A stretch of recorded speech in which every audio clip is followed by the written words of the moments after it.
Stop that noise! Oh, it's all night long. Stop the noise! The noise has to stop. I can't sleep.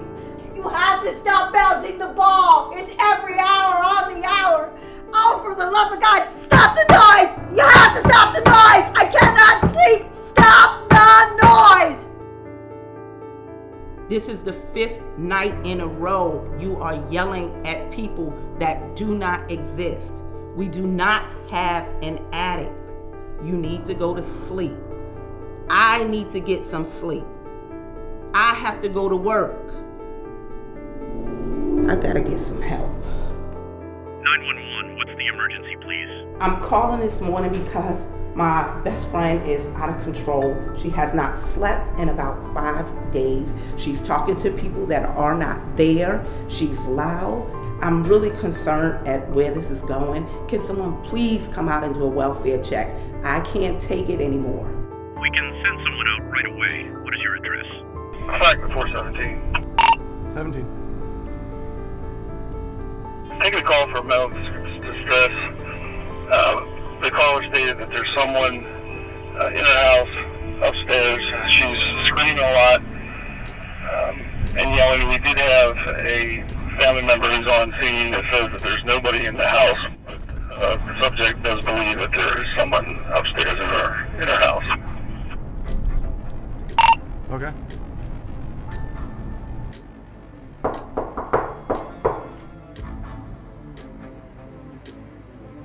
I'm glad to see you guys. Hi. Can Come we on come in. in? Come on in. Thank you. Hi, my name is Dan Signore. I'm a CIT officer with the Chambersburg Police Department. This is Corporal Chapel. How can we help you today?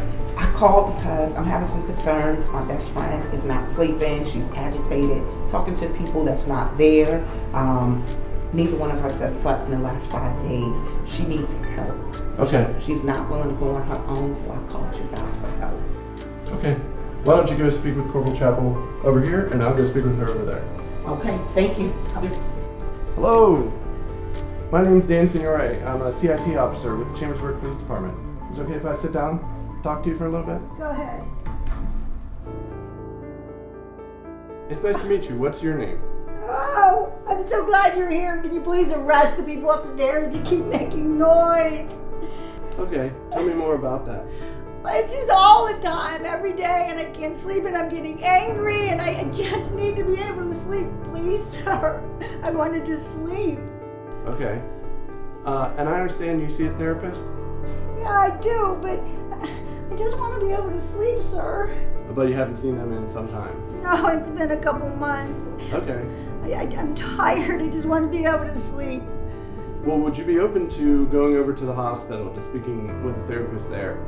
No, I just want them to stop making the noise, and then I could sleep. I have to be able to sleep. Well, you know, if we go to the hospital, then you definitely would be able to sleep as much as you like. Yeah, I mean, am I being arrested? No, you're not in any trouble at all.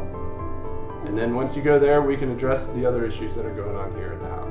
Yeah, I think maybe I want to go to the hospital. I need to get some sleep. Okay.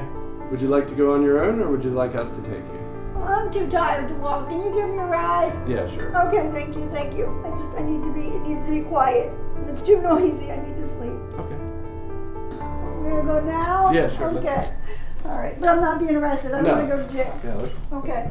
All right. CIT is more than just training. It's a community program. It's a community partnership.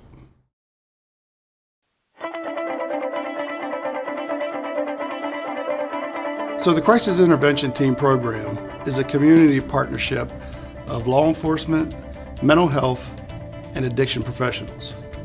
Individuals who live with mental illnesses and/or addiction disorders, their families, and other partners to improve community responses to mental health crises. While CIT programs are known for trained officers, successful programs also focus on improving the crisis response system, advocating for needed services, and strengthening the partnerships across the community.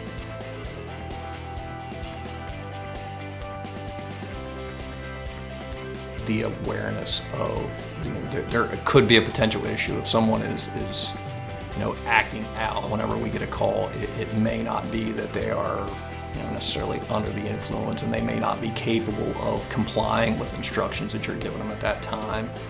So just an awareness of that situation, and also understanding, just a better understanding of the mental health process and the intake process for a voluntary committal or an involuntary committal, those type of things, because we are typically that first point of contact for someone who is in crisis. It gives you another tool to use whenever you're speaking to people. It allows for you to understand that, if somebody's acting differently, it may not be because there's, criminal activity or something going on that, is illegal. It just there might be an underlying mental health issue that needs to be addressed, and that person might just need assistance with that. One of the reasons why it's important that police officers are trained in CIT is that, going into a call, the training helps us to recognize when a person is in crisis. And having the training going forward to a call where someone is in the middle of a crisis, we know how to deal with it better. It's about de-escalation, it's about getting them the services they need. And what they may be experiencing, some of the signs that they're showing of their crisis that, before the training we may have missed.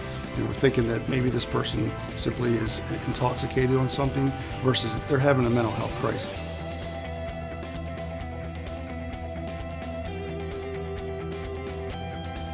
The idea for bringing CIT locally resulted from working with the local police departments with some individuals that lived with a serious mental illness and had repeated incidences involving the officers, and they weren't sure how to help them or what to do.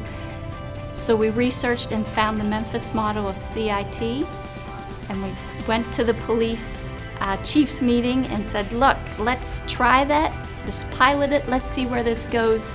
And they were on board.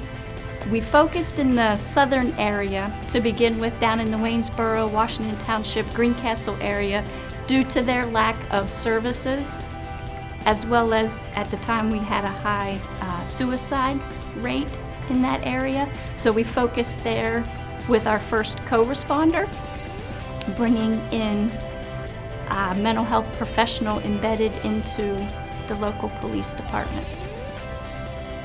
CIT has been a great program for me as an officer who's only ever known CIT since I've came in. It's helped me more times than I can count on the street. It's led to our getting a co-responder here who's been nothing but a gigantic benefit for our department, and it's been a great program.